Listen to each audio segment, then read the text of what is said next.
San Diego State Aztecs go to 19-1 in Mountain West Conference play, and the Falcons fall to 7-13, and it ends with a conference tournament, and everybody's 0-0 at this point. I kind of like the way the scoreboard ended up 0-0 because these teams are 0-0 as they head to the conference tournament.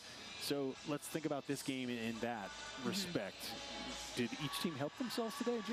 I think so. I think the Falcons, I mean, going against the gold standard in the Mountain West for the past 2 years, it is just a great measurement of where you're at and really where to focus your efforts. And like I said, I think a couple of Falcon players would benefit from individual film sessions to really understand what they need to improve on in their young careers. And then for San Diego State, I mean, they fought hard.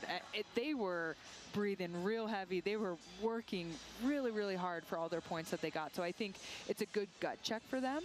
And then they can make those slight little tweaks with the very little that they did wrong this game. Yes, absolutely. And let's take a look at the stats from this basketball game. And really what you can't not look at is that big 65 next to the three-point percentage for the Aztecs. They were 11 of 17 from the three-point line. The Falcons, 3 of 13.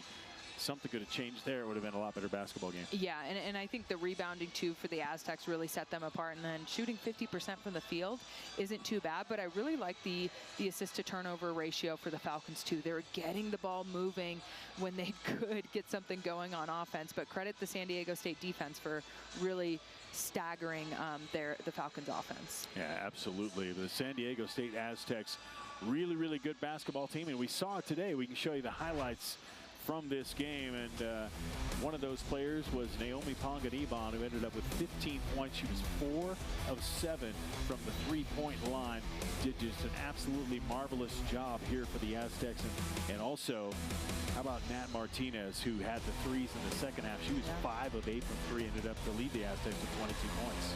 Yeah, and the Aztecs, 3 out of their 5 starters in double figures. That's what makes it so difficult. I mean, I feel like in the first half, Martinez didn't do much, and then she came alive in the second.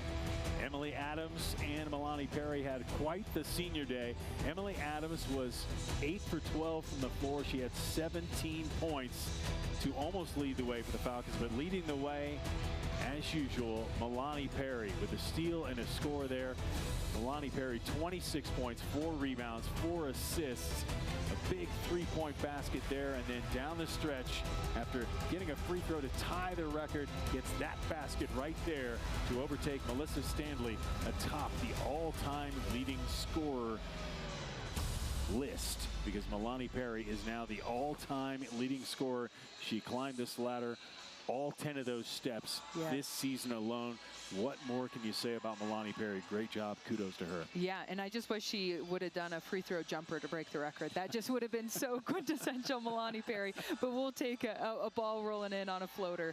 I mean, I said it during the broadcast.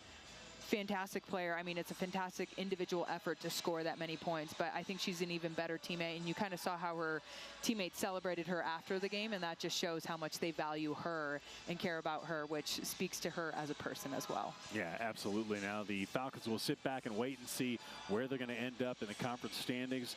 There's a possibility they thought maybe they could get to 6. Probably not going to happen now with this loss, but some other teams have to play. Some other scores have to come in. But as Stacey talks to her team, Gene, what does she want to see? Does she want to, I mean, obviously, they played really good defense, I thought, in this game, despite giving up 74 points. They've got to keep that going in the tournament. Yeah, and I think the message is, hey, there's nothing to lose. Let's go get it. Go play light, play free, follow the game plan, but just go have fun. Like, it's only going to go up from here. If they win, they can go to the tournament. It can be a Cinderella story. But I think come prepared, come ready to work, but go have fun. And another good point, Milani Perry won't be trying to break the all-time record. She's done that. That's out of the way. So maybe the Falcons can focus mostly as a team, just trying to win some basketball games out there in Las Vegas. Well, we hope you enjoyed it. It's been a great season of Air Force women's basketball. The Falcons end the regular season at 13-17, 7-13 in the Mountain West. And boy, hats off off, and congratulations to Stacey Terry Hudson and the San Diego State Aztecs as they win, move to 25-4 on the year, 19-1 in the Mountain West. If you're wondering, you don't have to look it up. Grand Canyon beat them at Grand Canyon. That's their only loss in Mountain West play.